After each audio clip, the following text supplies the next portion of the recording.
Now, you've already worked with a ton of hip-hop's biggest names. Clips, Neptunes, you toured with 50 Cent. Right. Who haven't you worked with yet that you want to work with that when you told us we'd be surprised? Haha. Who do I want to work with? Honestly, Pink. Pink and Rosco P. Coldchain. Pink. You know, she's from Philly. She's doing her thing.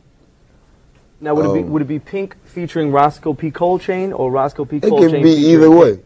Doesn't matter? It could be either way, but I like her though. She got some stuff with her. Have you tried to contact her yet? Nah. Like, you know, it'll fall into place however it falls into place, but I mean, that's the artist I like to work with. As far as rappers, you know, I'm satisfied with the people that we have on our camp. So I'm not too enthused with working with everybody else as far as rap, but you know, I like her vocals. Speaking of big names in music, I'm going to mention a name that I would never think of your name and this person's name in the same sentence. Elton John? Hey, listen, man. That was a typo. That was a typo. That was a typo. You know what I'm talking about. Philadelphia Weekly, right? She misinterpreted everything that I even said. Like, you know, she just took it and spun it around. And next thing you know, I'm loving, not liking, but I'm loving Elton John. Yeah, let me explain like to the that, people. What y'all got me thinking of? Get what I like him. Right. He's a good musician, but come on, you man, don't love him. Nah, I don't love because Elton for the John, people that man, didn't read it, that was an asinine question. The people that didn't read it, because the people watching this are in California, I don't think they get Philadelphia Weekly. The reporter wrote down in the article that you said you hate pop music and you like jazz, but you love Elton John. I love Elton John. I love his glasses. They're cool. That's what you said. I have it at home. No, you have it. I know, but does that sound even appropriate? At first I'll come off, I don't like pop. Right. I can't stand pop. Right. But I like Elton John's glasses. Now, right. How fruity does that sound? Sounds like you're a fan of American Idol, you know what I mean? Sounds like I'm a freak. Nothing wrong with that, but I'm just saying. I ain't no freak, though. Elton, you know, we can do because he watches Sidewalks. We can do something together, Elton. There's no offense, but I didn't say that. There you go. So now, you said in another interview that where you grew up in Philly, there were no figures to look up to. Given where your career is currently, do you think you're now a figure to look up to? Absolutely. I'm starting to see it now. And it was a time that necessarily I didn't think. Like I said, I wouldn't even have thought this would be even happening. You know what I'm saying? So I'm seeing a lot of that necessarily in the hood. A lot of cats want to start rapping now. A lot of them run up to me and whip out CDs and things of that nature. So, I mean, I'm starting to see the seriousness of my position, you know. How does your personal life or your personal persona, public persona, differ from your private persona? My private persona is more so family orientated, like, you know what I'm saying?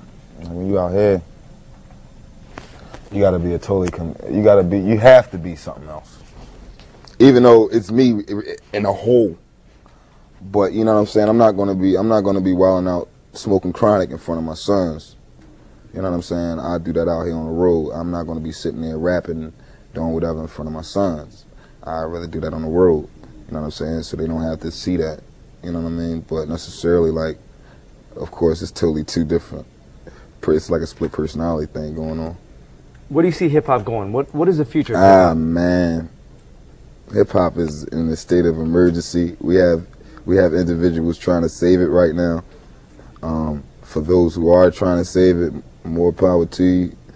But hip hop is definitely in a state of emergency. I don't think there's any more real music, and you know, for the people that are doing it, they're not getting their just deserves.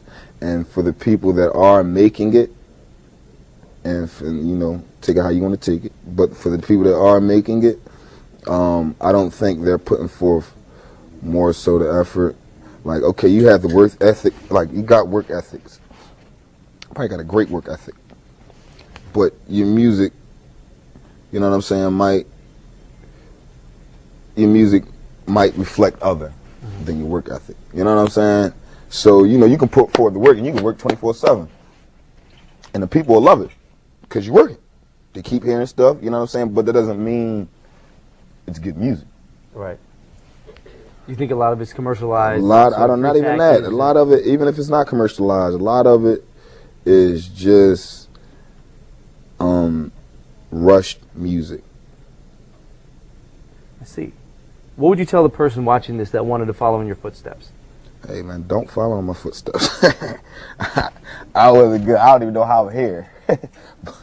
But if you doing rap, you rapping, whatever you do, just stick to it.